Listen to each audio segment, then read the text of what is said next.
I still think it's interesting that the dev team thought people would like to play as a tree. Not once, but twice. Part of me wonders if it was just a case of the dev team running out of characters and needing to fill a slot, as I don't believe someone would suggest a sentient, world tree otherwise. Good thing they did. Yggdrasil, the world tree, was a very interesting gimmick and became a tournament mainstay for the remainder of Grim Alice New Frontiers. Like Grim from the Grim Cluster, and a couple of rulers after, Yggdrasil only has a ruler side. If your opponent would kill you via damage, you remain at 100 life instead. Then search your deck for both Avatar of the Seven Lands Alice and Blade of the Seven Lands Excalibur Cross, and put them into play. This is damage specifically, so a good counterplay to this is to get your opponent really far down, then use life loss abilities, since they don't trigger this effect. They are more than a bit rare in Grim, Alice and Lapis, but rather surprisingly, one of the best comes from the much-hated Vingolf 2. Baldrin Gassenol does the most life loss on an effect under your complete control. Runner-up would be Ambition of Lapis from Echoes of the New World.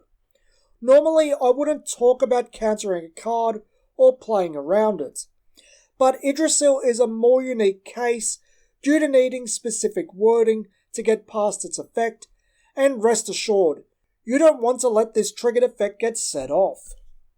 Avatar of the Seven Lands, Alice, is a 1500 resonator for 3 wind and 3 void will. She has quick cast and target attack as keywords. Her main effect is that if damage would be dealt to you, it is dealt to her instead. The quick cast makes a bit more sense outside of Yggdrasil, since it can tutor her to the field. Others will want to use her to soak up damage in the case of death. 6 total will is a lot, but for what you're getting, it's about right. Target attack on this body means she can clear out threats fairly easily, but this isn't even her final form. Blade of the Seven Lands Excalibur Cross is a 3-cost regalia that has nothing to do with Yggdrasil itself. You gain Barrier.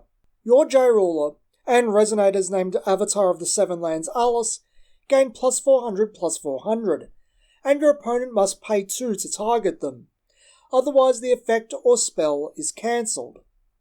While Regalia being open is part of their problem, and this is quite slow at 3 cost to hard cast, it is actually a decent disincentive to Black Moonbeam if you're J-Ruler focused.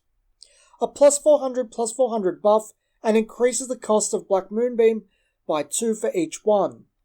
Of course, Wind Secluded Refuge is an actual answer to it, but it's worth looking at. The big boon of Yggdrasil, of course, is not dying.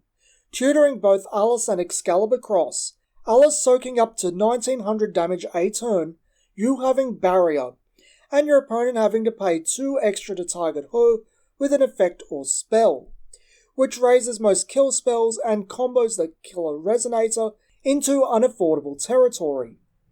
Then Yggdrasil just does whatever till it wins. This of course falls apart completely if your opponent has Regalia control, since it doesn't count itself and Maribel can splash into every deck for Void. Yggdrasil was most commonly played in decks similar to Overlord Valentina, mixing the 4 Sacred Beasts and the Stealth package. Rizza's 1000 life point cost is fairly synergistic with the deck, since it puts you closer to your opponent popping off your triggered ability, and since no one actually ran Baldrin, they'd have to set it off eventually.